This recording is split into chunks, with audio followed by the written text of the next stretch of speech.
할렐루야. 우리 전후좌우에 계신 분들하고 우리 한 번 더 인사합시다. 오늘도 하나님 우리와 함께 하십니다.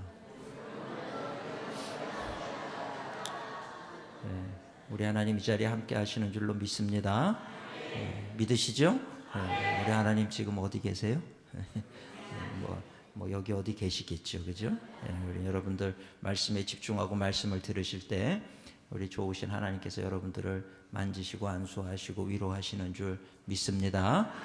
큰 능력 얻고 돌아가시는 귀한 이 저녁이 되시기를 주님의 이름으로 축원을 드립니다. 오늘은 제가 이번 성회의 제일 중요한 말씀이다 그랬는데 진짜 중요한 말씀이에요. 용서에 대한 얘기인데 사람이 인생을 살면서 해결해야 되는 게 두 가지가 있어요. 여러분, 우리가 인생 살면서 꼭 해결해야 되는 두 가지, 반드시 이거는 필수예요. 해도 좋고 안 해도 좋은 게 아니라 반드시 해결해야 되는 두 가지가 있는데, 첫째는 죄에 대한 회개고, 둘째는 내 이웃 용서하지 못한 거 용서하시는 거예요. 이 두 가지는 반드시 해야 돼요. 그런데 내가 잘못한 거에 대해서 회개하는 거는 쉬워요. 그죠? 내가 잘못하면 사람은 항상 보면 자기가 잘못한 거에 대해서는 굉장히 관대하더라고요. 내가 잘못한 거에 대해서는 뭐 그럴 수도 있지 뭐 이렇게 얘기를 해요. 근데 남이 나한테 조금만 잘못한 거는 참지를 못해. 어떻게 사람이 그럴 수가 있냐 그러고, 그러고 그를 아주 견디지를 못하는 그런 경우들이 많이 있어요. 근데 여러분, 그래서 대체적으로 보면 이 죄 회개는 잘해요. 또 우리 회개합시다 그러면 하나님 뭐 내 잘못한 거 용서해 주세요. 회개 잘하는데 남이 나한테 잘못한 거 용서합시다 그러면 못해요. 목사님, 내가 시키는 거 다 하겠는데 그건 시키지 마세요. 내가 그 미운 김 집사는 내가 평생 여기다가 내가 담고 절대로 용서 못합니다. 그 사람을 용서하라 그러면 교회를 떠나겠습니다. 이런 분도 계시더라고요. 정말 무서워요. 그런데 여러분, 그게 내 마음으로부터 오는 것이 아니에요. 사실은 악한 영이 우리의 마음을 사로잡고 있어서 그런 거예요. 어느 날 하나님께서 함께 하셔가지고 이 사탄의 흑암의 권세가 떠나가잖아요. 내가 그 사람을 왜 미워했는지를 몰라. 아무것도 아닌데 내가 왜 미워하고 살았지? 이렇게 되는 거예요. 근데 악한 영이 우리를 딱 사로잡으면요, 그 다음부터는 계속 미워하게 만드는 거예요. 미워하고 또 미워하고 또 미워하고 또 미워하고. 왜 미워하는지도 몰라. 도대체 왜 미워하세요? 몰라요. 그냥 싫어요. 이렇게. 그런 경우가 있어요. 사탄에게 사로잡혔다는 증거입니다. 여러분, 수도관이 겨울이 되면 옛날에는 얼었어요. 얼으면은 수도꼭지를 안만 틀어도 물이 안 나와. 그죠? 왜 그래? 왜 안 나오냐 하면 관이 막혔기 때문에 안 나오는 거예요. 수돗물을 얻으려고 그러면 어떻게 해야 되느냐? 녹였어요. 관을 녹여가지고 관이 녹으면 이제 물이 나오는 거예요.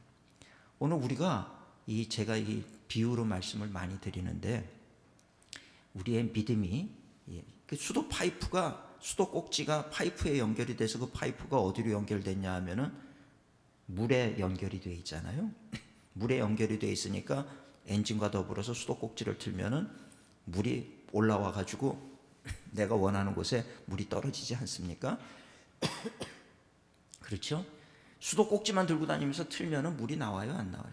안 나온단 말이에요. 이건 반드시 관에 연결이 돼 가지고 수도 물의 근원지에 연결이 돼 있어야 되는 거예요. 근데 연결이 돼 있어도 수도 꼭지를 틀 때 안 나오는 이유는 관이 막혔기 때문이에요. 근데 우리 믿음의 관, 이게 바로 이 파이프가 우리 믿음이랑 똑같은 거예요.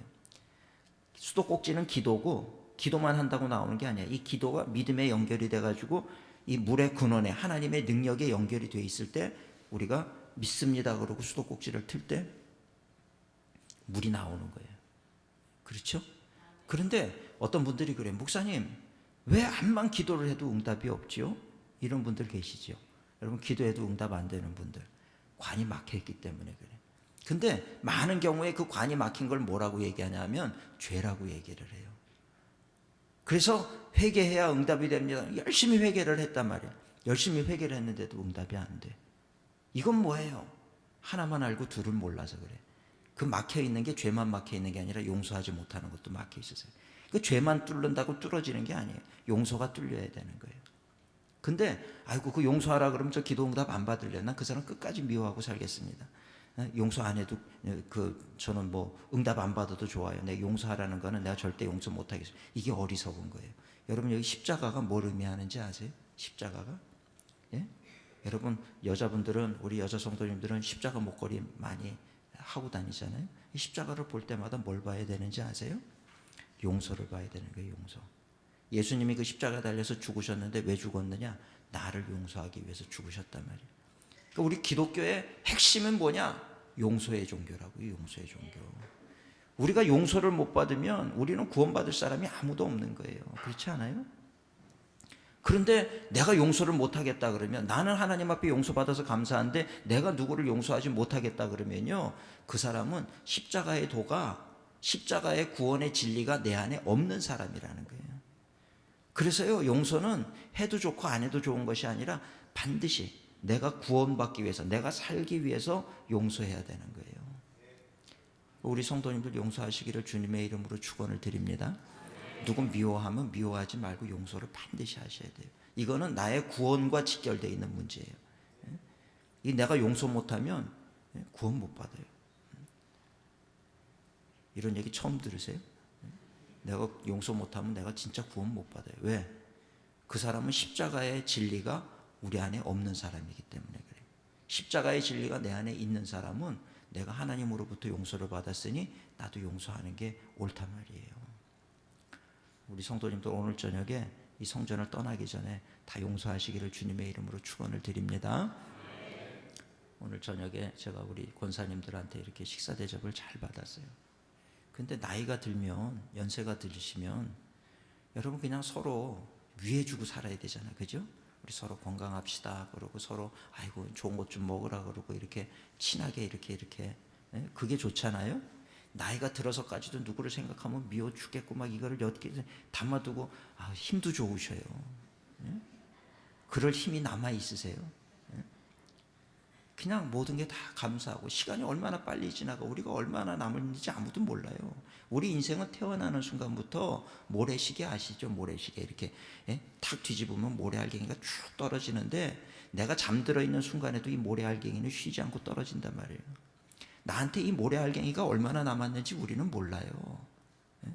내가 태어나는 순간부터 너 인생 이제 시작이다 그러고 하나님이 내 인생의 모래시계를 뒤집어 버린다고 그러면 내 이 모래알갱이가 뭐예요? 나에게 남겨져 있는 시간 아닙니까? 그게 쭉 떨어진다고요. 거기서 누구 미워하고 시기하고 질투하고 그럴 시간이 어디 있어요? 그럴 시간이 어디 있어요? 그죠? 얼마나 남았는지 몰라. 우리 목욕탕 가가지고 이거 사우나 들어가서 이거 탁 뒤집으면 떨어지면은 그걸 보면서 얼마가 남았구나, 눈으로 보니까 얼마나 남았구나, 이제 조금 있으면 끝나겠구나, 이게 보이지만 우리 인생의 모래시계는 안 보인단 말이에요.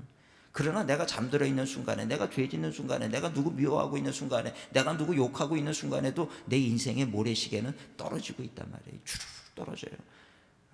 내가 잘못하고 있는 순간에 잠깐 멈춰주느냐? 안 멈춘다고요. 계속해서 떨어진단 말이에요. 그러니까 우리는 이게 어느 순간에 떨어질지 모르는데 우리가 누구 미워하고 정죄하고 그러면 안 된다는 거예요. 미워하다가 주님이 네 시간 끝났다 그러면 올라가야 되는데 뭐 하다 왔느냐, 누구 욕하다 왔습니다 이러면 어떡하겠어요. 그죠?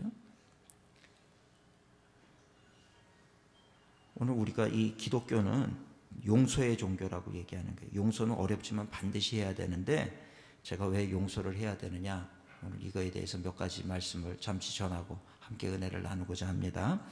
첫째는 용서는 어렵지만 반드시 해야 되는데, 용서를 통해서 내가 하나님 앞에 용서받기 때문에 용서를 해야 되는 거예요.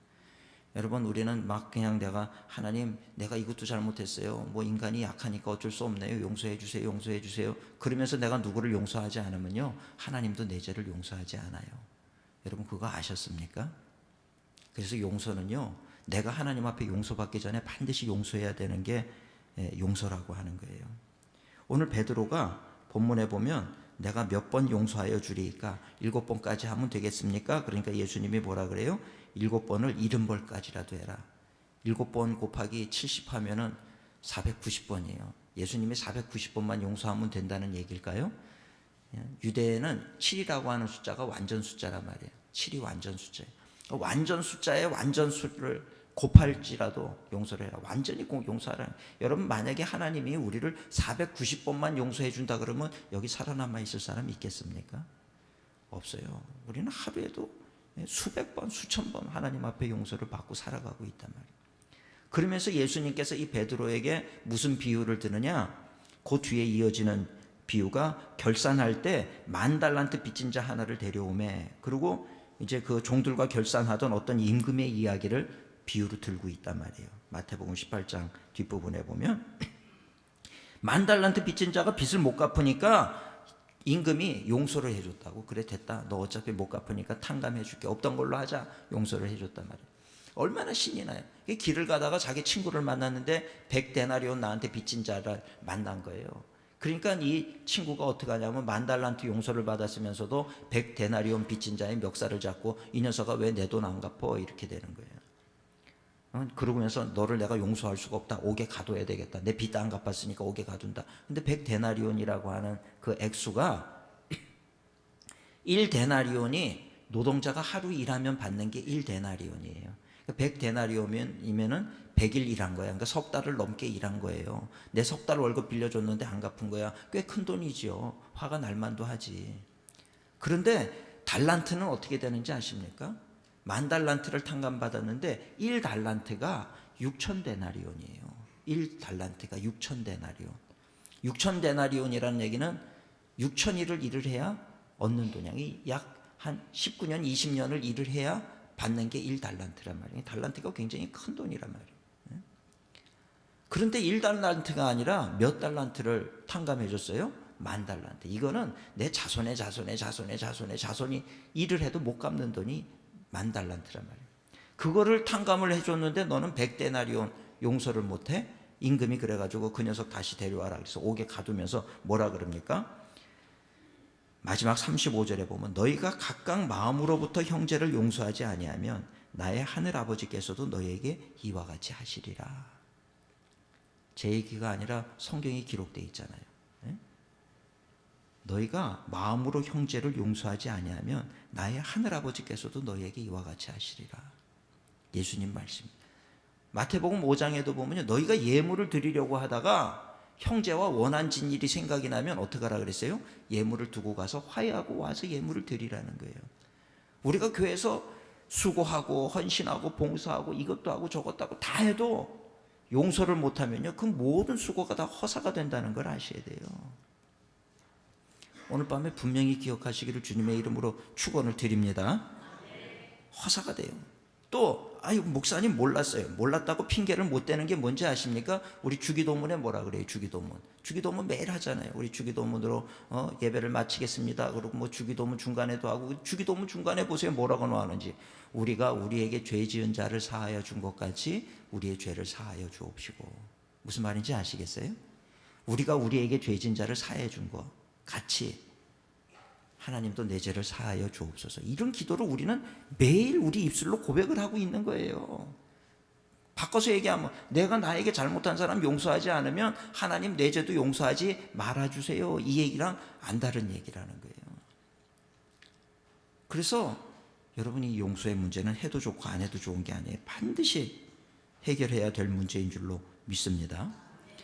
헨리 나우엔이라고 하는 영성신학자가, 이분이 뭐 대단한 석학이었어요. 예일대학교에서 강의를 하고 막 이런 분이었는데, 하버드에 가도 그렇고 뭐 대단한 석학이 오니까 다 기립박수를 치고 이러는 분인데, 말년에 정신지체아들이 있는 곳에 가서 나도 이제 사랑을 실천하며 살아야 되겠다. 그러고 정신지체아들이 있는 곳에 가서 말년에 봉사를 하기를 시작을 하는 거예요.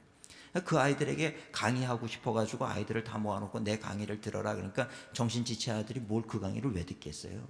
저 아저씨 누군데 저렇게 자꾸 얘기하고 있어. 우리는 놀기 바쁜데. 그러고 정신없이 막 노는 거죠. 그러니까 내 얘기를 들어라. 이 얘기가 얼마나 중요한 얘기인지 아느냐. 이 얘기를 듣기 위해서 세계의 모든 석학들, 박사들이 와가지고 귀를 기울이고 듣는 그 강의를 너희들에게 얘기하고 있는 건데, 공짜로 얘기하고 있는데 들어야 되는 거 아니냐. 그러는데도 뭐 관심 없어요.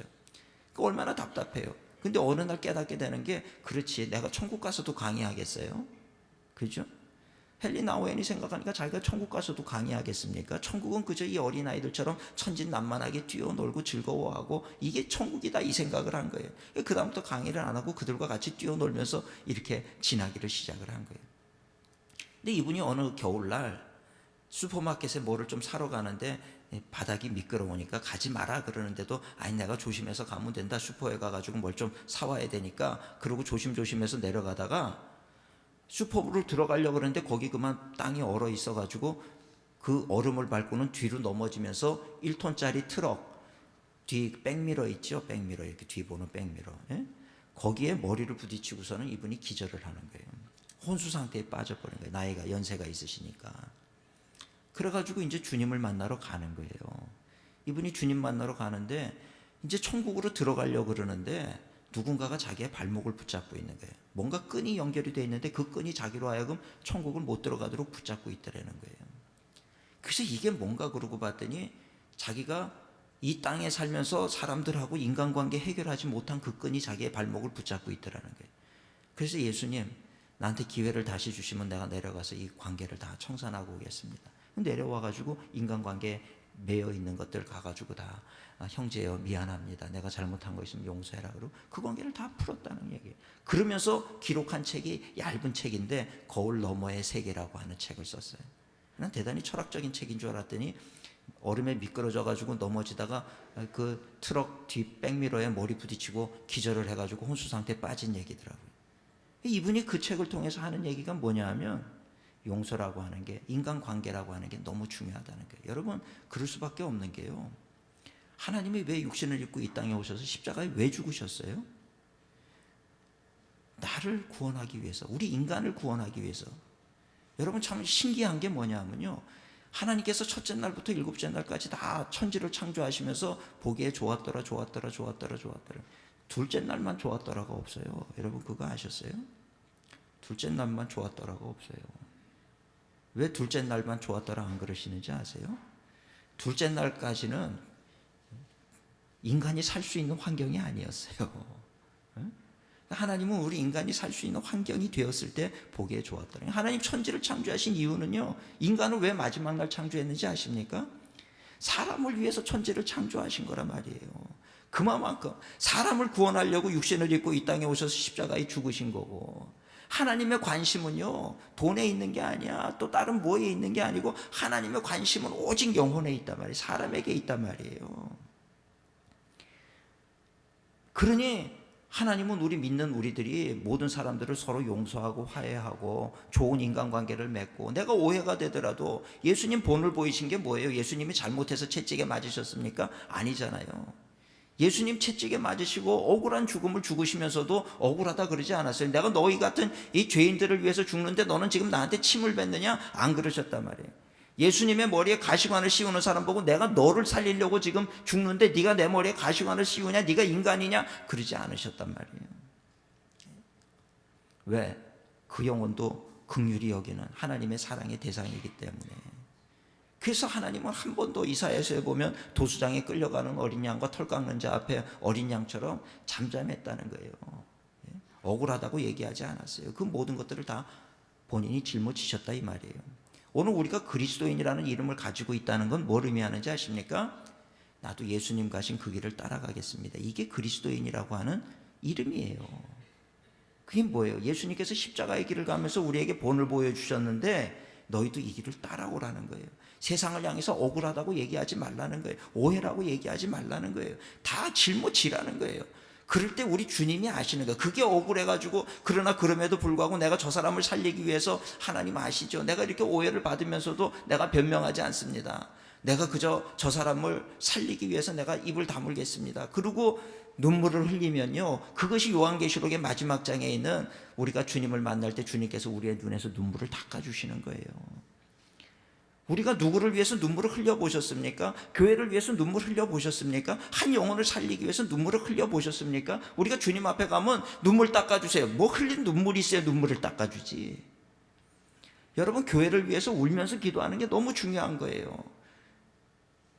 교회에 문제를 일으키고 또 아픈 성도를 볼 때 그를 위해서 기도해 주는 게 너무 중요한 거예요. 여러분, 교회를 위해서 우는 자가 복이 있는 줄로 믿습니다. 예수님을 생각하면서 우는 자가 복이 있는 거예요. 내가 오해를 받아서 저 사람들, 내가 그 원인이 나가 아닌데 나한테 다 뒤집어 씌워. 그래서 내가 억울하지만, 그러나 내가 이쯤이야 내가 다 나 하나가 이렇게 오해를 받음으로 해서 모든 게 평안해진다라고 하면 다 받겠습니다. 여러분, 교회는요 시시비비를 따지는 곳이 아니에요. 여러분, 교회에서 시시비비 따지면요 여러분들 하나님 앞에 다 죽었어요. 교회는 시시비비를 따르시는 곳이 아닙니다. 사랑으로 품어 안는 곳이 교회인 줄로 믿습니다. 우리 일신교회가 그런 교회가 되시기를 주님의 이름으로 축원을 드립니다. 모든 사람 누가 오든지 다 품어 안는 거예요. 목사님 그럴 수 없습니다. 나는 이거 따져야 되겠습니다. 시시비비 가려야 되겠습니다. 하나님 앞에 가서 시시비비 가리세요. 그것이 얼마나 무서운 얘기인지 오늘 우리가 알아야 되는 거예요. 옛날에 한번 어느 성도님이 집사님이 저를 굉장히 좋아하는 집사님이 있었어요. 그냥 저만 보면 막 좋아라 하고 그냥 목사님 인사를 하고 이런 집사님이 있어요. 어느 날 저한테 오더니 목사님 상담할 게 있어요. 그래서 들어오시라고 그래가지고 제가 부목사 할 때인데 저 강림교회에서 들어오시라 그래가지고 들어오셨는데 근데 이분이 막 얘기를 하면서 글쎄요 목사님 자기 막 넋두리를 막 늘어놓는 거예요. 그래서 남편은 이렇고 아들은 이렇고 내가 이렇게 속이 상해서 내가 견딜 수도 없다고 막 얘기를 하는데 제가 가만히 들어보니까 아들이랑 남편한테는 문제가 없어. 이분한테 문제가 있더라고. 그래서 제가요 집사님 진짜 죄송한데 제가 가만히 듣다 보니까 남편이랑 아들은 별 문제 없는 것 같아요. 내가 그렇게 얘기를 했더니 갑자기 이분이 그래요? 얼굴색이 싹 변하는 거예요. 그러더니 그분이요 그 다음부터는 저를 보면 그렇게 좋아하던 분이 저쪽에서부터 저만 보면 째려보고 지나가는 거예요. 인사도 안 하고요 얼굴에서 아주 그냥 냉기가 돌고 그래요. 그래서 제가 새벽에 엎드려가지고 하나님 저 집사님 왜 저래요? 내가 뭐 잘못했어요? 하나님 깨닫게 해주세요. 그리고 기도하는데 성령님이 깨닫게 하시더라고요. 이 어리석은 박 목사야. 네가 재판관이냐? 저 집사님이 널 찾아간 게 누가 옳고 그른 임인지 그거 재판받으러 갔냐? 너한테 위로받고 싶어서 간 거지? 제가 그때 깨달은 거예요. 목사는 재판하는 사람이 아니구나. 틀린 얘기, 엉터리 같은 얘기를 해도 위로하고 힘을 얻게 만드는 것이 목사구나. 그게 목사뿐이겠습니까? 우리 성도님들도 마찬가지예요. 뭐가 그렇게 나는 당당해서 하나님 앞에 시시비비를 따져요? 여러분 하나님이 시시비비 한번 따지면 여러분들 우리 언젠가 다 하나님 보좌 앞에 섭니다. 시시비비를 따지기를 좋아하시는 분은요 하나님 앞에서 시시비비를 따지게 될 거예요. 그 자리가 얼마나 두려운 자리인지 아시겠어요? 그러나 내가 이 땅에 살면서 시시비비 따지지 않고 그저 우리는 다 부족합니다. 인간이 악해서 죄를 짓고 악해서 실수하는 것이 아니라 약해서 실수하는 것입니다. 약해서 넘어지는 것입니다. 그러니 내가 저 약한 자를 내가 품어 안겠습니다. 이 마음을 가지고 품어 안는 자는 우리가 하나님 앞에 섰을 때 하나님이 우리의 죄를 덮으시고 허물을 덮으시고 우리를 품어 안게 되는 줄로 믿습니다. 용서를 한다는 건 이렇게 귀한 거라는 거예요. 반면에 용서를 하지 못한다는 것은 얼마나 무서운 일인지를 오늘 우리가 아셔야 된다는 거예요. 우리 성도님들 용서하며 사시기를 주님의 이름으로 축원합니다. 제가 지지난주인가 설교를 하면서 우리 성도님들한테 아주 단순한 설교를 했어요. 우리 기독교인이 지켜야 될 3가지가 있습니다. 그래서 첫째, 화내지 맙시다. 누구나 다 하는 얘기 아니에요. 화내지 맙시다. 둘째, 용서하며 삽시다. 셋째, 원수를 사랑하고 떡 하나 더 주며 삽시다. 이거 지키려고 노력합시다. 그러고요 제가 한 주간 동안 그러려고 노력을 해봤어요. 화가 나는데 한 번 더 생각하고 감사하다. 그리고 화를 안 내려고 마음을 먹으니까 화가 안 나더라고요. 할렐루야. 제가 한 주간을 천국에서 사는 것처럼 살았어요. 너무 감사한 거예요. 또 화를 안 내려고 그러면 사탄이 시험을 해요. 화날 일이 자꾸 생기게 만들어.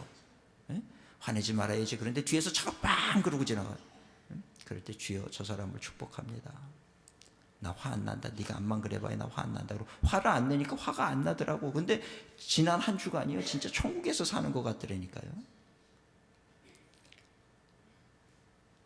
화내지 맙시다. 용서하며 삽시다. 우리 신앙생활이라고 하는 건요 머릿속에 지식을 담아두는 게 신앙생활이 아니에요. 그렇게 사는 게 신앙생활이지. 근데 수많은 사람들이 제자훈련 10단계 받았다고 머릿속에다가 지식을 담아놓고 하나도 그대로 안 살아. 그게 무슨 신앙인이 사는 거겠어요. 용서도 마찬가지예요.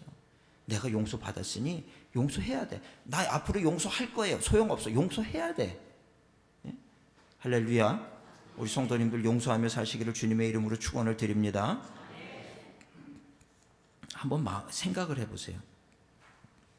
우리 안에 누구 미워하는 마음, 시기하는 마음, 질투하는 마음 이런 게 내 마음속에 가득히 있다고 생각해 보세요. 거기에 냄새가 난다 그러면 향기겠습니까? 하나님이 맡으실 때 그 냄새가 향기롭겠습니까? 아니면은 구정물 냄새가 나겠습니까? 악취가 나겠습니까? 뭘 것 같으세요? 미움의 감정, 시기의 감정, 질투의 감정이 향기롭겠습니까? 하나님은 절대로 그걸 향기로 받지 않으세요. 악취가 나는 거예요. 내 겉에만 향수를 뿌리지 말고 내 속에 향수를 뿌려야 되는데, 여러분 여기 안에다가 쓰레기를 쌓아놓고 쓰레기에 향수 뿌리면 더 고약해져요. 그렇지 않아요? 이 쓰레기를 어떻게 해야 되냐? 치워야 되는 게, 치워야. 제거를 해야 돼. 예수님의 이름으로 제거를 시켜야 돼. 여러분 귀신 들리는 것도요, 제가 보니까 똑같더라고요. 귀신 들린 사람 보니까 여기 쓰레기가 있으면요, 쓰레기 있는 곳에 뭐가 와요? 파리가 오더라고. 파리. 그죠? F킬러 가지고 파리를 다 죽여. 그럼 그 다음날 파리가 또 와요, 안 와요? 또 와 있어. 어디서 왔는지. 그거 죽이면 또 와 있어. 암만 죽여도 파리는 그 다음날 또 와 있어. 파리 안 오게 하려고 그러면 어떻게 해야 돼요? 쓰레기를 치워야지. 쓰레기를. 잘 하시네요. 쓰레기를 치워야 돼.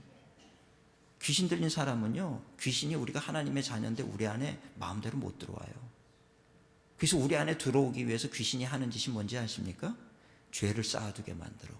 죄가 있는 곳은 귀신이 자기가 설 수 있는 터전이 되는 거예요. 자기의 권리를 주장할 수 있는 곳이 거기에요. 우리한테 누구를 미워하게 만들고 시기하게 만들고 죄짓게 만들고 이 마음속에 쌓아두게 만들고, 그러고 들어와. 자기의 거처로 삼아. 그러고 거기서 살아. 아예 털을 잡고 살아. 그러다가 점점 더 죄를 지면요, 친구들까지 불러와. 아주 그냥 귀신판이 되게 만들어요. 예? 여러분 제가 그거를 경험을 해봐서 한단 말이에요. 경험을 해봐서. 목사님 귀신 들려봤어요? 귀신 들린 게 아니라 귀신 들린 사람을 쫓아봐서 알아요. 용서를 못하면요, 진정한 축복과 자유를 얻을 수가 없어요. 예전에 제가 일산광역교회에서 목회를 하는데 4부 예배가 주일날 4번 설교를 하거든요. 4번 설교를 하고 나서 이렇게 제 방에 앉아 있는데 노크를 해요. 누군가 봤더니 우리 교회 집사님이 자기 조카딸을 데려왔는데, 이 조카딸이 나이가 한 30대 중반쯤 됐어요. 근데 막 잠옷바람이 왔어. 잠옷바람에 양말도 안 신고 슬리퍼를 신고, 예?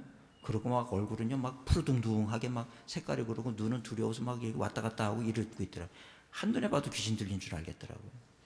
어쩐 일이세요? 그러니까 우리 조카딸이 아침에, 지금 자기랑 같이 살고 있는데 아침에 부엌칼을 들고 누구를 죽인다고 밖으로 뛰쳐나갔다는 거예요. 그거 잡아가지고 와가지고 목사님 기도 좀 받자. 아무래도 이상하다 그래가지고 그 자매를 데리고 온 거예요. 예? 데리고 와서 제가 이렇게 보고 나니까 너무 덥지 않아요? 뭐 좀 있으시면 좀 다 꺼주시면 좋을 것 같아요. 너무 더운 것 같아요.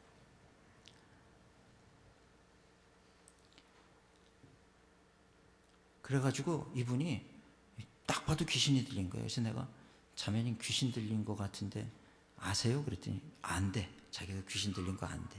그래서 내가 쫓아드릴까요? 그러니까 쫓아달래. 그래서 이쪽으로 앉으시라 그래가지고 내가 여기 앉고 우리 사모가 앉고 티테이블이 있고 이쪽 건너편 소파에 이제 그 자매가 앉고 그 자매 이모가 앉고 고모가 앉고 이쪽에 담당 목사님이 쓰고 담당 전도사님이 쓰고 6명이 있었어요. 그래가지고 내가 4번 설교하고 나서 진이 다 빠져있는 상태에서 이제 귀신을 쫓아냅시다. 그러고서는 나사렛 예수의 이름으로 이 자매에게 있는 악하고 더러운 귀신은 떠나갈지어다.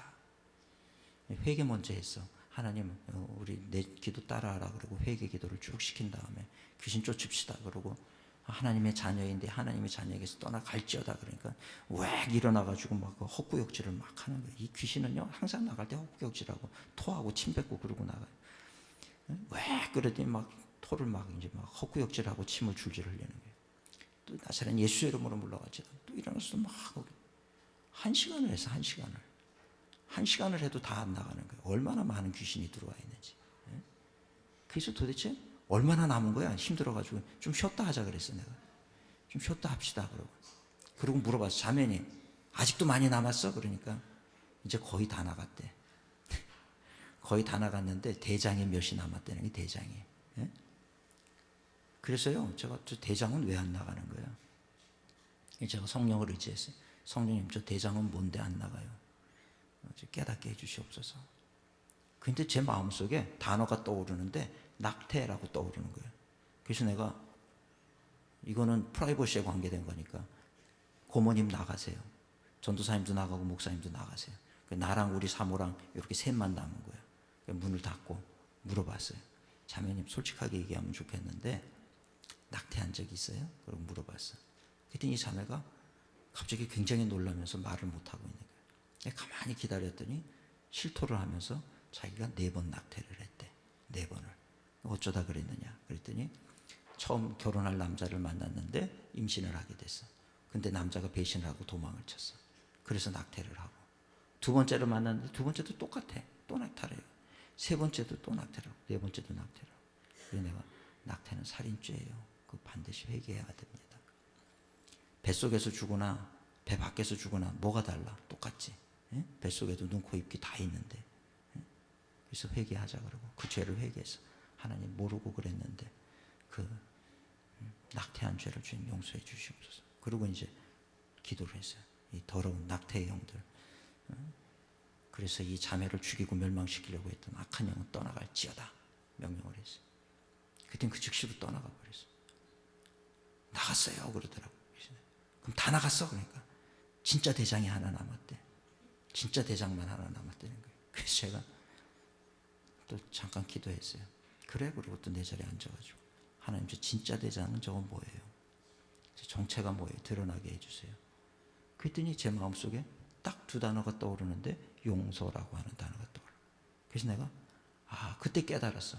용서 못하는 게 이게 악한 영의 계급에 있어서 꽤 높은 자리에 있는 녀석이구나 이게. 그러니까 이 용서 못하는 거 가지고 교인들까지도 신앙 좋고 성경 공부 열심히 하고 성가대도 하고 별의별 거 다 하고 봉사하고 헌신하고 그러는데도 용서를 못하게 만들고 있더라고요. 이게 꽤 강한 녀석이에요. 얼마나 강한지 몰라. 그 아주 높은 대장의 자리에 앉아 있더라고. 그 제가 생각을 하니까 그럴 수도 있겠다. 뭐 그 남자들 생각하면 얼마나 밉겠어. 용서가 안 되겠지. 자기를 배신하고 도망갔으니. 그래서 내가 용서 못하는 사람이 있냐고 자신 있게 물었더니 이 자매가 없대. 그래서 내가 아니 그 남자 녀석들이 그 용서가 돼? 용서된대? 안 밉대? 그래서 그 진짜 용서 못하는 사람이 있을 텐데 누구 없대? 그래서 제가 가만히 있다 질문을 바꿨어요. 질문을. 자매야, 네가 지금 죽이고 싶은 사람이 있어? 그러니까 죽이고 싶은 사람은 있대. 옳거니 누구야? 물어봤더니요. 자기래. 자기를 죽이고 싶다는 거예요. 사탄은요 도적은 죽이고 멸망시키기 위해서 오는 거예요. 사탄은 우리 안에 거하면서 결국은 죽게 만드는 거예요. 자기를 죽이고 싶다는 거예요. 그래서 내가 자매님 착각하지 마. 너의 생명도 네 것이 아니고 하나님 거야. 하나님 건데 네가 너를 용서 못하면 안 돼. 이제는 더 이상 너는 너에게 속하는 존재가 아니야. 하나님의 거야. 하나님이 널 용서하셨는데 네가 왜 용서를 못해? 그거 죄야. 그거 회개해야 돼. 그리고 나를 따라하라 그래가지고서는 용서를 다 구한 거예요. 용서하고 다 용서를 구했어요. 그러고 난 다음에 이제 마지막 대장 쫓자. 그리고 이제 쫓으려고. 그러니까 이 자매가 저를 이렇게 쳐다보더니 목사님 나갔어요 그러더라고요. 그래서 제가 그때 깨달은 게 쓰레기를 치우니까 파리가 같이 따라 나가는구나. 파리야 나가라 그러고 에프킬라 쏠 필요 없어. 쓰레기를 치우면은 여기 깨끗하면요 그냥 따라 나가더라고요. 여러분 죄는 그래서 무서운 거예요. 죄는 귀신이 자기가 거할 수 있는 권리예요. 권리. 쓰레기가 있는 곳에는요 파리가 자기가 권리를 가지고 오는 거랑 똑같은 거예요. 그래서 우리가 죄 지으면 안 돼. 근데 죄는 회개를 잘하는데 사탄이 우리한테 공격할 때 쓰는 좋은 무기가 죄하고 용서 중에서 어떤 거를 더 잘 쓰느냐? 용서를 더 잘 써먹어요. 죄 짓게 만들었더니 금방 회개하는 거예요. 이번 주간에 또 죄 짓게 만들었더니 교회 가서 또 회개를 해. 잘 회개해. 근데 용서 못하는 마음 하나 심어주니까요 평생을 가는 거예요. 그게 평생을. 여러분 억울하지 않아요? 용서 못해가지고 그렇게 평생을 용서 못하는 상태로 교회에서 헌신도 하고 이것도 하고 저것도 하고 다 했는데 마지막에 하나님이 너도 용서 못해 이러시면 어떻게 하시는 거예요? 이거는요 정말 내가 살기 위해서 반드시 용서하셔야 되는 겁니다. 용서하시기를 주님의 이름으로 축원을 드립니다. 하기 싫어도 해야 돼. 내가 살려고 그러면. 왜 그 사람 때문에? 나는 평생을 그 사람 미워가지고 막 이 부들부들 떨면서 살아왔는데 그 사람은 예수 안에서 자유해.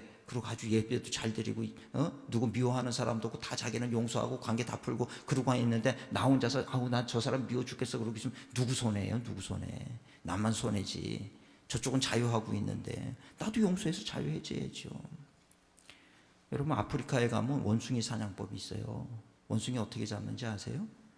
동영상을 보니까 그 큰 나무에다가 밧줄을 묶어 놓고요.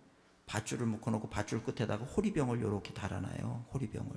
그리고 호리병은 그 안에다 바나나를 넣어 놓으니까 호리병에 원숭이가 이렇게 손을 펴가지고 이렇게 집어넣어요. 집어넣어가지고 바나나를 주먹을 쥐니까 안 빠져. 에? 안 빠지는데 그거를 잡혀가지고 있는 거야. 절대 안 나. 놓으면 사는데 안 나. 이거를 끝까지 붙잡고 있어요. 끝까지 붙잡고 있는데 원주민이 칼을 들고서는 그 원숭이를 죽이려고 오는 거예요. 이렇게 칼 하나 들고 어깨에다 메고 어슬렁 어슬렁 걸어와. 도망가면 어떻게 빨리 가서 잡아야 되잖아요. 빨리 안 뛰어. 어슬렁 어슬렁 걸어와. 그런데 자기를 죽이러 오는 거를 보면서도요, 원숭이가 깍깍거리면서도 안 나. 이거를 이거 놓아야 사는데 안 나. 이거를.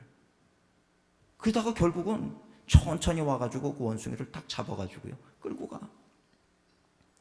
그래도 안 나. 제가 원숭이가 우리 조상이라 그래가지고 제가 어린이 대공원에서 원숭이를 1시간을 연구를 했어요. 저게 우리 조상일 가능성이 있나 없나를 보자. 그러고 가만히 앉아가지고 그래가지고 원숭이를 연구를 했어. 근데 하는 짓이 얼마나 더러운지 몰라. 뭐 막 이를 잡았으면 그냥 버리집에 먹어. 집어먹고 집어먹고 또 막 긁다가 또 집어먹고 막 긁다가 집어먹고. 아우 정말 추잡해 죽겠어 아주. 그 진화가 돼가지고 우리 인간이 이렇게 깨끗하게 어떻게 저렇게 살아갈 수가 있을까? 그러면서도 하나님 결정적인 단서를 하나 알게 해 주시옵소서. 저것이 진화가 아니라는 것을 많은 사람들은 입증을 해야 되는데 그 근거를 알려주시옵소서. 그리고 제가 관찰을 하고, 제가 원래 공학도기 때문에 관찰력이 뛰어나요. 관찰을 하고 있는데 하나님이 보게 하시더라고. 그게 뭔지 아세요? 원숭이는 욕심이 엄청 많아요. 먹을 걸 줬더니요, 점심 식사 시간이 돼서 먹을 걸 던졌더니 제일 센 놈이 와가지고 자기가 가질 만큼 다 가져. 사과를 이 턱 속에다 집어넣어요. 입 속에, 턱 속에. 그래서 턱에 사과가 5개가 불룩불룩 이렇게 돼요. 손과 발에 다 쥐고요, 엉금엉금 이루고 기어가. 그럼 그 다음 센 녀석이 와가지고 다 해요. 새끼가 오면요 때려요. 막 발로 차, 2단 옆차기로 차가지고 떨어져요. 제가 그거를 보고 야, 원숭이가 인간이 아니라는 결정적인 단서를 찾았어. 우리 인간하고 원숭이가 뭐가 달라요? 우리 인간은요, 먹을 게 생기면 누구 먼저 먹어요? 자식 먼저 먹이잖아. 제일 어린애부터 우리는. 그죠? 원숭이는 아니더라고요. 제일 센 녀석이 먼저 먹더라고요. 그것도 하나만 먹고 가지도 않아. 자기의 이 턱이고 손이고 잡을 수 있는 만큼 다 잡아. 그러고 가. 마지막에 새끼는요, 그냥 껍데기 버려진 거 그거 쪽쪽 빨고 있어. 우리 어머니들은 짜장면을 싫다고 하셨잖아요. 그죠? 그게 무슨 얘기예요? 진짜 짜장면 싫어해? 아니잖아. 왜 어머니들은 항상 배가 부른 거예요? 드시라 그러면 나는 배부르다. 이미 먹었다. 입맛이 없다. 입맛이 없는 거예요? 배부른 거예요? 어떻게 원숭이에서 진화가 돼가지고 그렇게 돼? 그렇게 될 수가 없어. 그렇게 될 수가. 원숭이는 원숭이야. 더럽고 욕심 많은 원숭이야. 인간은요 안 그래. 옛날에는요 과학이 미지근하게 발전이 되다 보니까 그냥 비슷하면 이렇게 됐을 거다, 이렇게 우리가 추론을 했단 말이에요. 여러분 요즘 같은 경우에 길을 가다가 이렇게 보니까 이 사람이랑 이 사람 닮았네, 일로 잠깐 와보세요. 혹시 아버지 아들 아니에요? 이러면 몰매 맞아요. 그렇지 않아요? 요즘은요 DNA 검사를 하면 내 15대 조상 20대 조상이 누군지가 다 밝혀져요. DNA 검사를 하면. 닮았다고 아버지 아들 하시라고 이게 말이 되는 거예요? 근데 다윈의 진화론은 뭐예요? 닮았으니까 그렇다고 얘기하는 거예요. 진화론의 결정적인 결함이 뭔지 아십니까? 무생물에서 생물이 될 수는 없어. 그건 아직도 못 밝혀요. 그리고요, 뭐 이제 어떤 들짐승이 날개가 달렸어. 박쥐 같은 걸 보니까 이렇게 새에서 이렇게 진화가 됐을 거다. 아니, 그게 만약에 진화가 됐으면 화석이 나올 때 날개가 조금 나온 녀석도 있어야 되고 많이 나온 녀석도 있어야 되고 더 진화되는 단계가 다 나와야 되는데 안 그래. 박쥐는 박쥐로만 나오는 거예요. 그 얘기는 뭡니까? 하나님께서 그런 종류를 이미 만드셨다는 거예요. 그렇지 않아요? 진화로는 다 검사해보면 그러면 진화의 단계가 이렇게 이 모든 단계가 다 나와야지 왜 안 나와? 항상 그 종류 그대로만 나온다고요. 생명의 시작, 무생물에서 생명이 어떻게 생겨요? 아무도 못 밝혀. 이거 과학자들이 다 알아요. 근데 지금 그걸 뒤집을 수가 없으니까 그냥 계속 시험에 내는 거예요. 그게 틀린 줄 알면서도. 과학이 제대로 발전하고 나니까 이제는 인간도 혈액 검사하고 DNA 검사하면 다 나와요. 머리카락 하나만 가지고 있어도 누구 아들인지 이게 다 조사가 되는 시대인데 무슨 진화론 같은 소리를 합니까?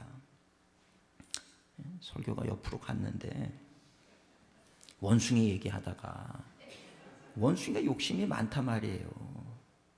그래서 제가 가만히 보니까 저 원숭이가 이제 원주민한테 잡혀서 죽는데 저 죽는 것이 잡힌 거 아니에요? 잡혔는데 원숭이가 호리병을 잡고 있는 거야. 호리병이 원숭이를 잡고 있는 거야. 예? 여러분 뭐가 정답입니까? 원숭이가 호리병을 잡고 있는 거예요? 호리병이 원숭이를 잡고 있는 거예요? 원숭이 지가 잡고 있는 거 아니야, 지가. 자기가 놓으면 돼. 자기 의지에 달린 거야. 원숭이의 의지에 달려 있어. 호리병의 의지에 달려 있는 게 아니고 내가 놓으면 사는 거예요. 근데 원숭이는 어리석게 안 놓더라고, 그거를. 끝까지 그 욕심 때문에.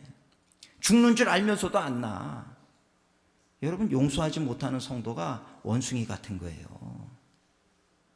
내가 용서를 하면 내가 사는데 안 놔. 목사님 용서하라고요? 나 교회 옮길래요.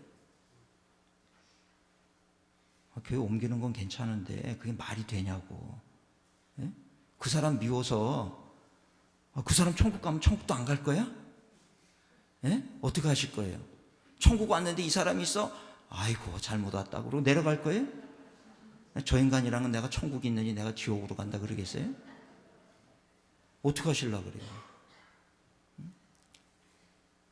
이 땅에서부터 우리가 용서해야 되는 이유는요, 천국 생활 연습하는 거예요. 천국 생활 연습. 할렐루야. 연습 많이 하시기를 축원합니다. 천국에 갔는데 누구를 봤는데 다 반가워야지. 아우 저 원수가 여기 와 있네. 저 원수가 여기 와 있네. 같이 못 살아. 여러분 질병도 마찬가지예요. 질병도. 질병이 종류가 여러 가지가 있습니다. 태어나면서부터 질병이 있는 사람이 있고 건강관리 잘못해서 질병에 걸리는 수도 있고, 예? 또 그 다음에 악한 영이 우리에게 질병을 주는 경우도 있어요. 욥 같은 경우. 욥의 고난이 누구로부터 왔습니까? 마귀 사탄으로부터 온 거잖아요. 그러니까 질병의 종류가 많단 말이에요. 근데 경우에 따라서는 우리의 아픈 것이 이 악한 영의 공격으로부터 오는 것일 때가 있단 말이에요. 그래서 병원에 갔는데 원인을 몰라. 이런 건 주로 영적인 질병이에요. 그런 경우는. 어떤 권사님이 자기가 이게 목도 안 돌아가고 팔도 이게 막 안 올라가고 50견인가 보다 했더니 아니라는 거예요. 병원에 갔더니 멀쩡하다는 거예요. 예? 그런데도 이게 안 올라가고 다리도 잘 못 걷겠고 와서 안수기도를 받는데 안수기도를 하면서 하나님 치료해 주세요. 이분 왜 이러시는 거예요? 그리고 기도를 하는데 제 마음속에 또 용서라는 단어가 떠오르는 거예요. 제가 기도 끝난 다음에 권사님 혹시 누구 용서 못하는 사람이 있어요? 없대. 다 없대 그냥 처음에는. 있는 것 같은데 말해보시라고. 없대. 진짜 없어요? 없대. 그럼 이거 안 나요. 솔직하게 말씀하시라고. 그랬더니 있대. 누구냐 그러니까 남편이래. 참 적과의 동침이. 남편이래. 대체적으로 보면요, 대체적으로 제가 상담해 보면 남편이 미움의 대상이 되는 경우가 참 많더라고. 예? 진짜 많더라고. 왼수를 데리고 사는 거야 그냥. 그냥 어찌할 수 없어서 데리고 산다. 이 마음 가지고 사는 분들이 진짜 많더라고. 그래서 제가 그분한테 그러면 안 돼요. 결혼할 때는 제일 사랑하겠다고 결단하고 결혼하셨잖아요. 다시 첫 마음을 회복하셔야지. 그러면서 내가 늘 하는 얘기가 인간은요 악해서 죄 짓는 게 아니라 약해서 실수하는 거예요. 남편을 긍휼히 여기세요. 세상 살면서 얼마나 힘들겠어요. 예? 세상에서 직장생활 해보셨어요 권사님? 예? 남편 이해해야 된다고. 용서해야 된다고. 권사님이 안 품어주시면 누가 품어주시겠냐고. 용서하시라고. 그랬더니 이분이 막 울어. 그래서 용서가 되세요? 그러니까 억울해서 운대. 눈물도 종류가 많더라고요. 억울해서 운대. 용서하기 싫은데 용서해야 된다니까 억울해서 우는 거예요. 눈물이. 이를 악물고 울더라고 막. 그래서 제가 권사님 어쨌거나 용서하셔야 돼요. 제가 기도할게요. 따라하세요. 용서하는 기도를 했어. 그리고 가세요. 사흘 있다가 전화가 왔어. 목사님, 네 권사님 어떠세요? 팔이 올라가고 목이 돌아가요. 제가 그때요. 이 영적인 것으로부터 오는 질병은 영적인 게 풀려야 되는구나. 제가 그걸 알았어요. 병원에 갔는데 원인을 잘 모르겠거든. 대부분이 영적인 것에서 기인하는 병이라고 보시면 맞더라고요. 그 용서를 통해서 진정한 축복과 자유를 얻더라는 거예요.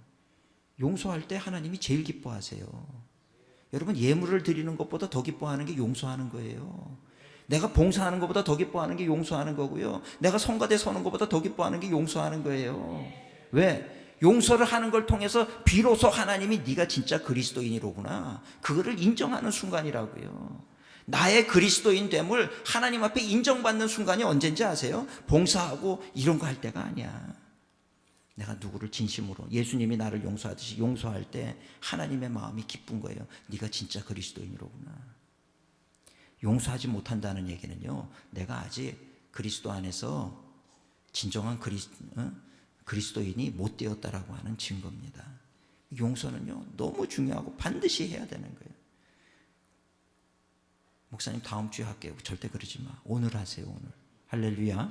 오늘 전문 나가기 전에 여기서 다 하고 가세요. 그리고 다음에 또 미워하는 사람이 있으면 그 즉시로 용서를 하세요. 담아두고 있으면 썩어. 점점 냄새가 고약해져요. 그거를 담아두고 있으면서 하나님을 찬양해? 그 찬양을 하나님이 받으실 것 같습니까? 그 찬양 하나님이 못 받아. 냄새나서. 씻어내야 돼. 깨끗이 예수님의 보혈의 피로 씻어내고 하나님을 찬양할 때 그 찬양이 하나님 앞에 향기로운 제사가 되는 거예요. 할렐루야. 신앙생활하면서 뭐 봉사도 하고 성가대도 하고 예물도 드리고 뭐 이것도 하고 저것도 하고 다 해야 되는데 다 안 해도 돼. 한 가지는 그런데 반드시 해야 돼. 이 한 가지를 하라 그러면 여러분 뭐 하시겠어요? 에?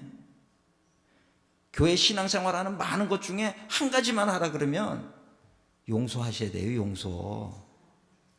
용서 못하고 교회에서 섬기고 봉사하는 거 다 허사라고 하는 거 아셔야 돼요. 그만큼 중요한 게 용서입니다. 그만큼 중요한 게. 주기도문에서 예수님이 그렇게 기도하셨죠. 또 마태복음 18장에서도 2만 달란트 빚진 자 천국 비유하면서 임금이 말씀하신 내용, 예수님이 하신 말씀이 뭐예요? 너희가 마음으로부터 형제를 용서하지 않으면 하늘에 계신 아버지도 너희를 용서하지 않는다. 얼마나 무서운 얘기예요 이게. 오늘 우리 성도님들 용서하시기를 주님의 이름으로 축원을 드립니다. 내가 누구를 진짜 미워하는 사람을 진심으로 예수님이 십자가를 지시고 용서하신 것처럼 내가 용서를 하게 되면 하나님이 기뻐하시겠죠. 에? 할렐루야. 그러면요 하나님이 우리에게 선물을 주실까요? 안 주실까요? 정말 쌓을 곳이 없도록 퍼부어 주는 게요, 하나님 이것도 주세요 저것도 주세요 기도하는 것보다 용서해 보세요. 하나님이 그냥 부어주시더라고요.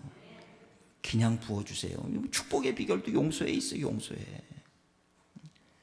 제가 우리 청년부에 가가지고 청년 애들 보고 이 설교를 한 거예요. 용서해야 된다. 올 연초에 저희 신년 부흥성회를 하면서 강사를 제가 했어요. 예? 우리 교회 내가 한다 그러고. 왜냐하면 이 첫 해니까 저부터 시작하고 내년부터 강사 초빙하자. 왜? 가장 중요한 건 내가 3가지를 꼭 전해야 되겠기에. 예? 가장 중요한 3가지를 전하면서 첫째 날 말씀에 대한 거를 전했고 오늘 새벽에 한 거. 예? 두 번째가 기도에 대한 거 있고 세 번째가 용서. 이 3가지는 반드시 하고 살아야 됩니다. 일단 틀을 잡아놓고 이제 그 다음부터 다른 분들 부흥 강사님들 오셔서 이제 말씀 전하는 거 들으라고. 이게 가장 기초니까. 용서에 대한 얘기를 했어요. 그러고 나서는 그랬더니 어떤 청년이, 제가 가르치던 청년이 서울대 나오고 서울대 대학원을 나오고 똑똑해 벤처기업을 했는데 뭐 얼마나 잘하는지 몰라요. 재택근무를 하면서 돈을 얼마나 버는지 몰라. 똑똑한 친구들은 확실히 다르더라고요. 그런데 내가 용서하라 그러니까 자기가 난 용서 못하는 사람 없는데 누구를 용서하지? 그리고 하나님 용서할 사람 생각나게 해주세요. 그리고 기도를 했더니 장모님 얼굴이 툭 떠오르더래. 그래가지고 자기가 깜짝 놀라가지고 장모님이 왜 떠오르지? 내가 장모님 안 미워하는데? 그러고 났는데 성령님이 생각나게 하시는데 결혼 초반에 따님을 주십시오. 결혼하겠습니다. 그랬을 때 보기 좋게 체인 거예요. 그때 마구 미워했다는 거예요, 자기가. 그럴 수밖에 없는 게 얘는 꼬맹이 때부터 공부를 잘하니까 늘 칭찬을 받았어. 학교 가면 선생님한테 칭찬받고 가는 곳마다 똑똑하다고 칭찬받고 그냥 얘만 오면은 다 칭찬을 받고 전교 1등 하니까 칭찬받고 이러던 애야. 그러니까 장모님한테 가가지고도 따님을 주십시오. 그러면 좋은 사이 왔다 그럴 줄 알았는데 안 돼. 그러니까 얼마나 상처를 받았겠어요. 처음 거절을 당해본 거예요. 이게 상처가 깊었던 모양이더라고요. 그래가지고 아니 나를 거절을 해? 미워한 거예요. 그게 생각이 난 거예요. 그래서 얘가 하나님 용서해 주세요. 내가 이 아주 오래전 일을 이렇게 이 마음속 깊은 곳에다가 담아두고 있었네요. 하나님 용서해 주세요. 그걸 풀어버린 거예요. 그러고는 그 다음 주에 저한테 와가지고 목사님 놀라운 일이 일어났다 그래서 뭔데 그랬더니 자기가 벤처기업을 하면서 지난 6개월 동안 꼭 반드시 풀어야 되는 게 4가지 문제가 있는데 아무리 관공서 찾아가고 해도 안 풀리는 4가지 문제가 지난 한 주간에 다 풀려버렸다는 거예요. 할렐루야. 그러면서 목사님 진짜 용서가 이렇게 중요한 건지 몰랐다는 거예요. 그래서 너무 기뻐하는 거예요. 또 한 청년이 왔어요. 여자 청년이. 그랬더니 막 억울해서 눈물을 흘려. 왜 그래? 무슨 일인데? 얘는 이제 개인 상담을 하러 왔는데 무슨 일인데? 그랬더니 자기는 디자인 회사를 다니는데 자기가 디자인을 해가지고 멋지게 해가지고 올려줬더니 팀장이 이거 자기가 했다 그러고 보고를 한 거야. 얼마나 억울해. 도둑놈인 거죠. 그죠? 뭐 억울해가지고 밤잠을 못 자고 이럴 수가 있냐고 뺏겨가지고. 그래서 제가요 용서에 대한 얘기를 해줬어요. 그러고 나서 야 예수님은 널 보면 억울할 거야. 널 보면 억울하지만 너를 위해서 예수님이 죽으셨어. 너도 용서해. 그냥 그 아이디어와 재능을 주신 분이 하나님이야. 니께 아니야. 하나님이 뺏어가시면 너 그렇게 그림 못 그려. 아이디어도 그런 아이디어 안 나와. 그 아이디어가 네 거라고 하나님이 주신 거야. 억울해하지 마. 넌 하나님 거를 하나 그려가지고 줬을 뿐이야. 그거 자기 거 하라 그래. 그것 때문에 네가 용서 못해서 상처받으면 안 돼. 줘버려. 그거 어떻게 그럴 수가 있냐는 거예요. 그래서 그럴 수 있어. 그렇게 해. 그런 거예요. 그랬더니 순종을 해가지고 말이죠. 그렇게 그냥 아무 말도 안 하고 회사를 다닌 거예요. 한 달 있다가 이 자매가 쫓아왔어요.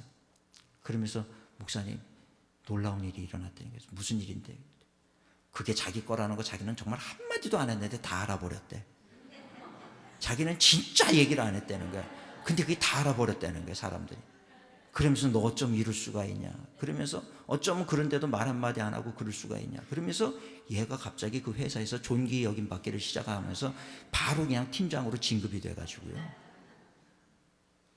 그래서 어쩜 이럴 수가 있냐는 거예요. 그래서 그럴 수가 있어. 네가 용서할 때 하나님이 기뻐하시는 거예요. 네가 그 팀장 자리 달라고 기도 안 했지? 안 했대. 그거 봐. 안 해도 주셔 하나님이.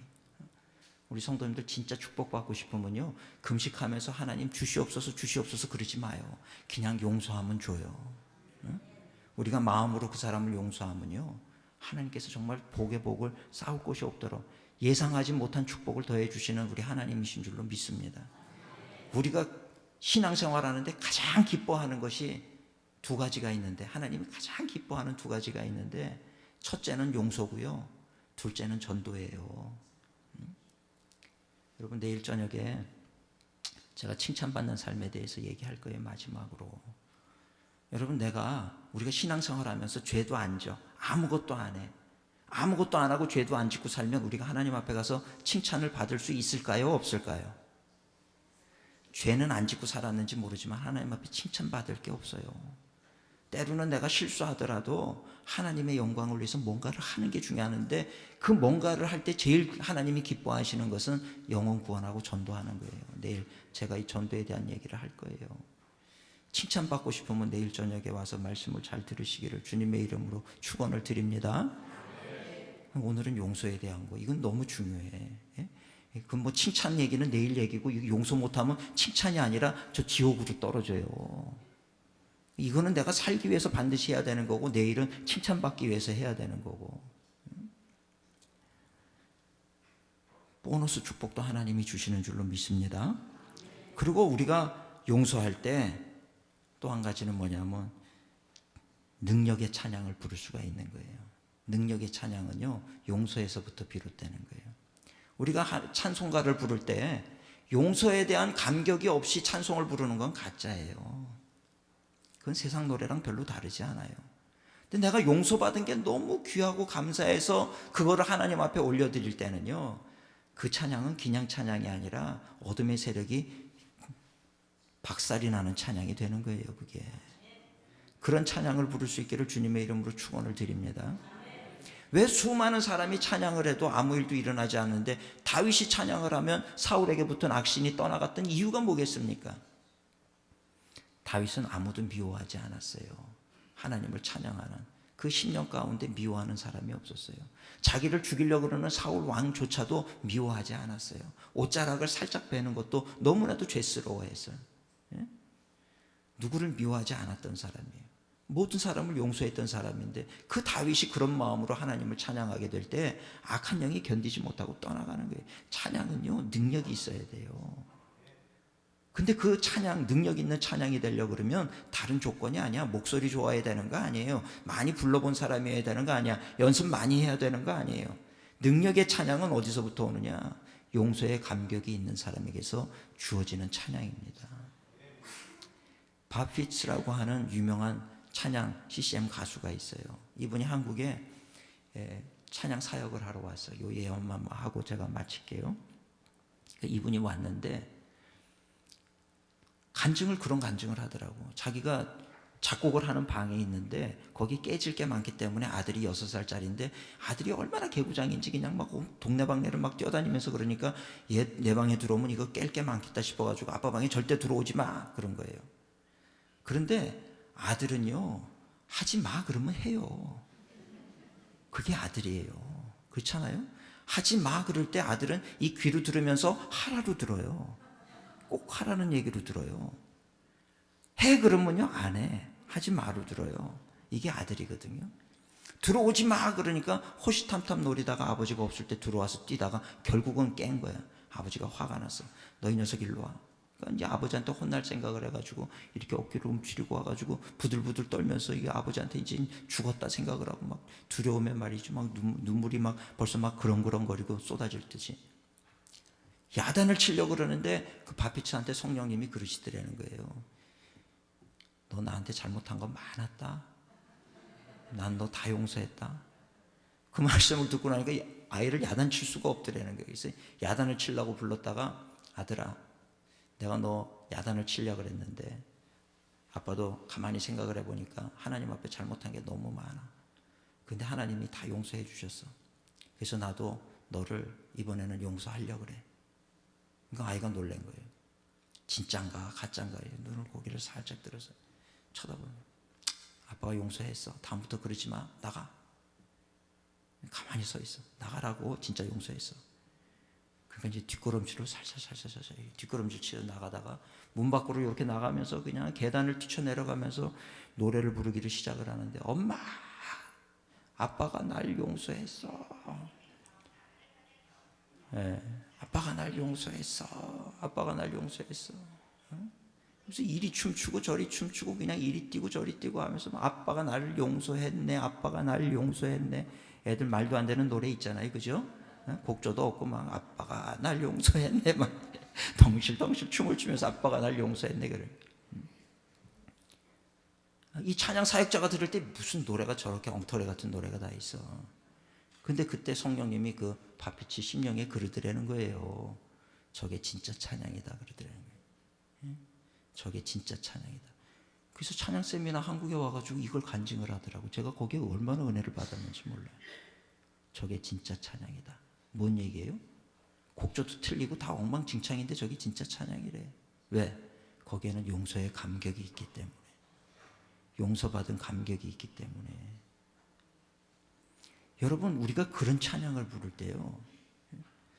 제가 옛날에 장례식장에 갔는데 찬송을 부르는데 아니 좀 내가 선창을 하면 따라 불러야 되잖아. 찬송가 438장 부르겠습니다. 내 영혼이 은총 입어. 그러는 내 음을 듣고 따라와야 되는데 네 사람이 자기 음으로 다 부르는데 내 음으로 그냥 불협화음으로 나가는데 아우 짜증이 나는데 정말 죽겠더라고요. 아주 찬양을 부르는데 끊고 다시 부를 수도 없고. 근데 어쩜 그렇게 꿋꿋이 자기의 길을 음치의 특성은 그래요. 음치의 특성은 그냥 꿋꿋이 자기의 길을 가요. 마이 웨이. 내 음으로 이렇게 가는데 나중에는 짜증나던 게 막 웃음으로 바뀌는데 죽겠는 거예요. 장례식장에서 웃을 수도 없고 이제 허벅지를 막 꼬집으면서 막 다리를 쥐어짜면서 막 아주 고문을 하면서 불고.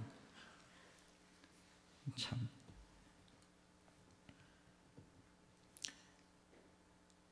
그렇게 찬양을 하더라도 제가 그랬어요. 가만히 보니까 저분들 음을 모르는 음치들이 저렇게 따라와 가지고 자기들은 뭐 화음이 된다고 생각을 했을려나? 그리고 말도 안 되게 그렇게 부르고 있었지만 얼마나 꿋꿋하게 그냥 거기서 그리고 찬양을 부르는지 틀린지도 모르고 그러고 부르는데 제 마음속에는요, 저분들이 저렇게 열심히 부르는 그 모습을 보는데 그래 맞아 저게 찬양이지 이런 생각이 들더라고요. 우리 성도님들 진짜 능력 있는 찬양은요, 용서의 문제가 해결된 사람만이 부를 수가 있는 거예요. 그래서 오늘 말씀을 정리하면 용서는 내가 살기 위해서 용서하셔야 됩니다. 해도 되고 안 해도 되는 게 아니라 내가 살기 위해서 해야 되는 거예요. 예? 그리고 용서를 할 때 진짜 치유와 자유를 얻게 되어 있어요. 용서할 때 보너스 축복도 받아요. 그리고 진짜 용서하는 사람만이 진정한 능력 있는 찬양을 부르게 되는 줄로 믿습니다. 용서라고 하는 게 우리가 신앙생활하는 데 있어서 가장 중요한 거. 용서의 문제, 용서의 문제. 용서의 문제가 해결이 안 되면 안 돼. 목사님, 죄는 안 중요해요? 죄 중요하지. 그런데 내가 죄진 거는요, 알아서들 회개 잘하더라고. 알아서들 자기가 잘못한 거는 자기가 잘못한 거는 회개합시다 그러니까 회개를 잘해. 근데 용서하는 거는 못해. 알면서도 용서를 못해. 그래서 오늘 정말 그 사탄이 우리를 죽이고 멸망시키려고 공격할 때 죄도 짓게 만들지만 사탄이 진짜 좋아하는 거는 용서 못하게 만들어. 왠지 밉게 만들고 왠지 짜증나게 만들고 왠지 저 사람을 내가 미워해야 될 것 같고 평생을 내가 죽는 그 순간까지 저 사람을 미워하다가 나를 망하게 만드는 방법을 사탄이 쓰더라고요. 여러분 그 사탄의 전략에 매이지 마시고 예수님이 나를 용서해 주셨다. 나를 위해서 죽으실 만큼 용서를 해 주셨다. 여러분 그 사람 누구 용서하라 그럴 때 대신 죽으라고 안 그러잖아요. 할렐루야. 대신 안 죽는 것만 해도 얼마나 감사해요. 예? 여러분이 그 사람 용서하기 위해서 여러분들의 아들을 대신 죽여야 된다 그러면 여러분 어떻게 했어요? 그까짓 건 마음으로 용서를 못합니까? 돈 드는 것도 아니고 내 아들을 바치는 것도 아니고 내가 십자가에서 죽는 것도 아닌데 그걸 왜 못해요? 여러분 오늘부로 정말 아무것도 아닌 것을 내가 마음에 담고 그렇게 스스로가 그냥 악취나는 인생을 살았다라고 하는 거 억울하지 않으세요? 사탄의 전략에 우리가 넘어진 거예요. 거기에 더 이상 속지 마시고 오늘 이 시간에 우리가 기도하고 가실 때 누구 진짜 미워하는 사람이 있으면 다 용서하시고 우리 사랑하는 여성분들 남편을 다 용서하시기를 주님의 이름으로 축원을 드립니다. 할렐루야. 과거에 젊었을 때 사고 친 거, 늙어서 사고 친 거, 뭐 이래 사고 치고 저 남자는요 이 사고 총량의 법칙이라는 게 있어요. 젊어서 사고를 안 치면 늙어서라도 쳐요. 네? 젊어서 사고 친 사람은요 늙어서 사고 안 쳐요. 사고 총량의 법칙이 있어. 언젠가 한 번은 그 총량은 다 쓰고 가는 게 남자들이에요. 네? 그러니까 그냥 남자는 사고를 친다 이렇게 생각하시고 용서하시기를 주님의 이름으로 축원을 드립니다. 네? 목사님 우리 남편은 젊어서부터 죽을 때까지 안 쳤어요. 그러면요 하나님 앞에 감사하세요. 특별한 경우예요. 특별한 경우. 특별한 경우. 감사하시고요. 둘 중에 하나예요. 내가 모르는데 사이에 벌써 사고를 쳤거나 안 쳤으면 정말 축복인 거고요. 감사하시고 미워하는 거 우리 다 용서하시고 마음에 담아두지 마세요. 쓰레기를 지고 사는 것과 똑같아요. 악취나는 인생 살지 마시고 반드시 용서하고 가시기를 주님의 이름으로 축원을 드립니다. 이 용서의 문제는 진짜 중요해요. 진짜 중요한 문제입니다. 반드시 오늘 이 저녁에 다 용서하시고 정결함을 얻어서 하나님 앞에 이 용서의 문제만 해결돼도 제 말이 맞나 틀리나 보세요. 여러분들 다음 주까지 안 풀리던 문제가 반드시 풀립니다. 하나님께서 놀라운 은혜를 부어주실 줄로 믿습니다. 기도하시겠습니다. 사랑의 하나님 감사합니다. 오늘 일신교회를 주님 축복하시고 부족한 종통에서 하나님의 마음, 용서의 마음, 이것이 얼마나 중요한지를 말씀을 전하였습니다. 우리 마음밭에 떨어지려고 하는 이 말씀의 씨앗을 사탄이 가로채가지 못하게